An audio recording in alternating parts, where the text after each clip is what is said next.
ہم آگے چلتے ہیں، جس میں آپ نے جو ہے وہ یہ بات کہی تھی کہ نبی کریم علیہ الصلوۃ والسلام جو ہے وہ نہ لکھنا جانتے تھے نہ پڑھنا جانتے تھے، تو اس پر آپ نے جو ہے وہ بطور دلیل کچھ چیزیں ذکر کی، جس میں بنیادی طور پر جو آپ نے عربی پڑھی تھی وہ یہ تھی کہ لا یکتب ولا یقرأ ولا یحسب، کہ نہ لکھنا جانتے تھے نہ پڑھنا جانتے تھے نہ حساب کرنا جانتے تھے۔ اور پھر آپ نے یہ کہا کہ ہو سکتا ہے کہ کوئی یہ کہے کہ یہ جو میں جانتے تھے کا ترجمہ کرتا ہوں کہ نہ جانتے تھے نہ لکھنا جانتے تھے نہ پڑھنا جانتے تھے، تو فعل مضارع کا ترجمہ تو یہ ہوتا ہی نہیں ہے۔ تو اس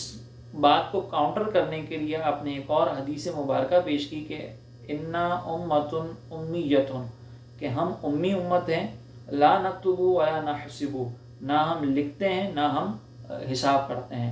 اب یہاں پر آپ نے جو اس کا ترجمہ کیا وہ یہ کہ ہم ایک امی امت ہیں، نہ لکھنا جانتے ہیں نہ پڑھنا جانتے ہیں، یہ ترجمہ آپ نے کیا۔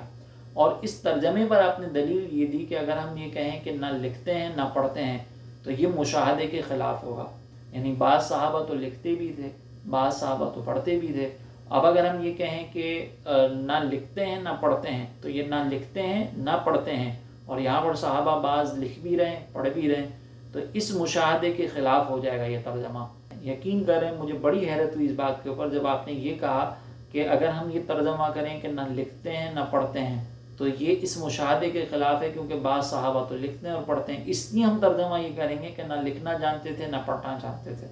یعنی کمال ہے کہ لکھنا نہیں جانتے تھے پڑھنا نہیں جانتے تھے پھر بھی بعض صحابہ لکھ رہے ہیں، تو یہ ترجمہ مشاہدے کے خلاف نہیں ہوگا۔ یعنی یہاں پر صحابہ لکھ رہے ہیں پڑھ رہے ہیں، اور یہاں پر سرکار علیہ السلام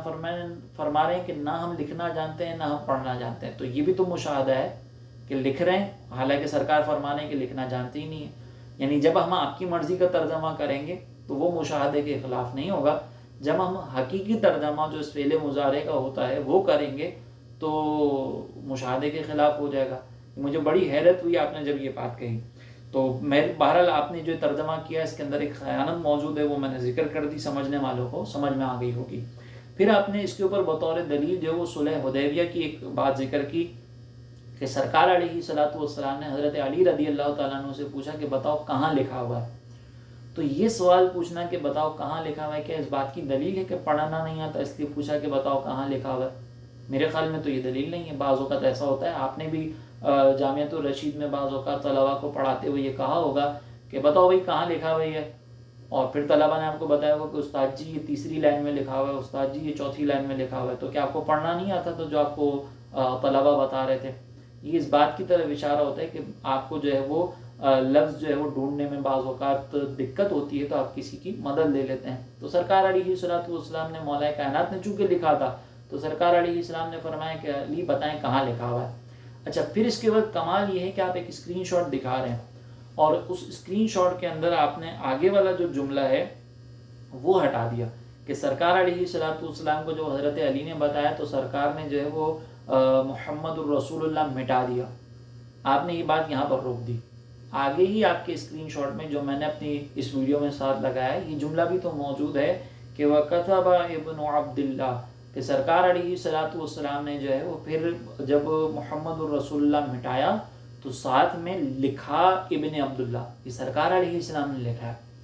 اب آپ نے یہ بات عبارت نہیں پڑھی اور اس کے فوراً بعد آپ نے یہ جملہ کہا کہ دیکھو اگر لکھنا پڑھنا جانتے تو حضرت علی سے کیوں پوچھا، حالانکہ سرکار علیہ الصلوۃ والسلام نے تو ادھر لکھا ہے کتبہ ابن عبداللہ، یہ عبارت کے اندر موجود ہے، آپ نے اس کو چھوڑ دیا۔ کتبہ کا اور ترجمہ کیا ہوتا ہے؟ لکھا، اور یہاں پہ ہوا ضمیر جو ہے وہ سرکار علیہ السلام کی طرف لوٹ رہی ہے، لیکن آپ نے یہ نہیں پڑھا، یہ بھی تو ایک علمی خیانت ہے۔ لہٰذا یہ بھی آپ کی ایک غلطی تھی، یا میں سمجھتا ہوں کہ آپ نے شاید جو ہے وہ علمی خیانت نہیں کی ہوگی، آپ نے یہ بھی جو ہے وہ بس ایک کھسیانی بلی جو ہے نا اس کی طرح آپ نے کھمبے نوچے ہیں یہاں پر بھی۔